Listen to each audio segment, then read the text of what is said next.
अस्सलाम वालेकुम। आज हम बात करेंगे दो मशहूर चारों की। एक ये चेरी है और ये गुइनिया ग्रास है। आज हम दोनों का मुवाज़ना करेंगे कि किसान और जानवरों के लिए दोनों में से कौन सा ज़्यादा फ़ायदेमंद है, या दोनों बराबर हैं या नहीं है। तो पहले बात करते हैं हम चेरी की।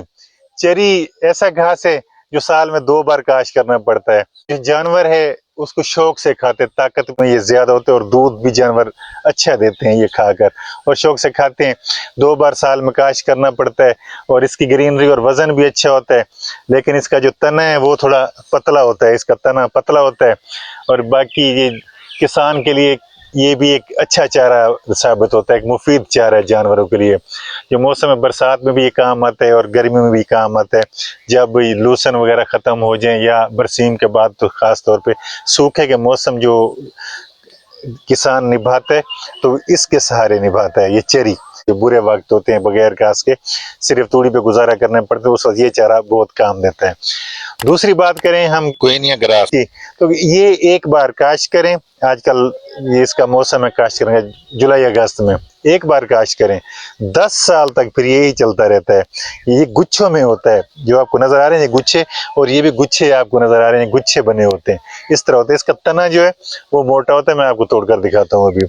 और इसकी जो ग़िज़ाइयत है जानवरों के लिए, अगर आपने जानवर पालते हैं जो बच्चे देने वाले नहीं होते और आप उनको बड़ा करके बेचना होता है, पालते हैं, तो ये सबसे बेहतरीन घास है उनके लिए। जो दूध देने वाले जानवर हैं वो, उसको आप अगर खिलाएंगे छोटा छोटा, तो ये फिर काम दे सकता है, दूध में फर्क नहीं आता, दूध बराबर देंगे। अगर इसको हम पका लेंगे, यहाँ पर पका लेंगे का मतलब कि 70 से 90 दिन तक इसको ना काटा जाए तो फिर ये पक जाता है, उससे फिर जानवरों के दूध पर असर पड़ जाता है। और ये इलाके के हिसाब से भी होता है। ये जनूबी पंजाब के इलाकों में जानवरों का दूध ये सुखा देता है उल्टा, अगर ये पक्का हो जाता है। कुछ इलाकों में ये इसका दूध बढ़ा भी देता है, और ये 10 साल तक भी चलता रहता है। पहले जब काश्त करते हैं तो तब इसको तकरीबन 60 दिन लगते हैं, 60 से 75 दिन पहली कटाई में।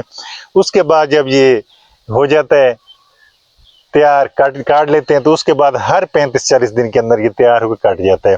और ये ऐसे होता है कि ये छोटा सा साइज थोड़ी जगह पे लगाया हुआ है, लेकिन ये अब वहां तक ये नहीं पहुंचेंगे, पीछे से फिर तैयार हो जाता है। इस तरह से ये इसकी तेजी से ग्रोथ होती है। तो ये जो है सूखे का मौसम जो होता है किसान के लिए ये नहीं आने देता। अगर जिस किसान के पास ये मौजूद है उसके लिए सूखे का मौसम कोई नहीं होता। वो उसके जानवर हमेशा सब चारा ही खाते रहते हैं पूरा साल, को ये खत्म नहीं होता, और 8-10 साल तक ये चल जाता है। थोड़ी सी खाद लेता है, फौरन ऊपर आ जाता है। और चरी जो है ये जब किसान काश्त करता है तो ये कम से कम 2.5 से 3 फीट ऊंची जमीन से आ जाए तो फिर जानवरों के लिए फायदेमंद हो ये दूध है। अगर इससे हम छोटी खिलाएं, जैसे इतनी इतनी ये ठहरा हुआ है 2 फुट की 1.5 फुट की, अगर हम इसको काट खिलाएं जानवरों को उल्टा नुकसान देते हैं। जानवरों में जानवर बीमार हो सकते हैं, इसके साथ जानी नुकसान भी हो सकता है। अगर इसको हम छोटे साइज में खिलाएं इसका इतना नुकसान भी हो सकता है, बड़े में खिलाएं तो इसका इतना फायदा हो सकता है। एक बार की बात नहीं कर रहा, अगर मुसलसल खिलाएं तो ये नहीं कि एक बार तो जानवर भाग के भी इसमें मुंह मार लेते हैं और चरना शुरू करते हैं तो उससे फर्क नहीं पड़ता। जब मुसलसल खिलाते हैं तो फिर ये नुकसानदेह हो जाता है। और ये जो है इसको हम इतना भी काट के खिला देंगे फिर भी नुकसानदेह नहीं होता है। इसका तना जो है वो मोटा होता है काफी, जैसे गन्ने का होते हैं तने, इस तरह का तना है। और ये अब चेरी का देखें, ये चेरी का भी इतने साइज का पौधा है और इसका भी इतने साइज का ही पौधा है। आप इसका तना देख लें और इसका तना देख लें, ये इतना मोटा है, ये इतना पतला है। तो इसकी पैदावार का आप खुद ही अंदाजा लगा लें। ये गुइनिया ग्रास, ये चेरी रवायती हमारी, और ये मॉडर्न घास है।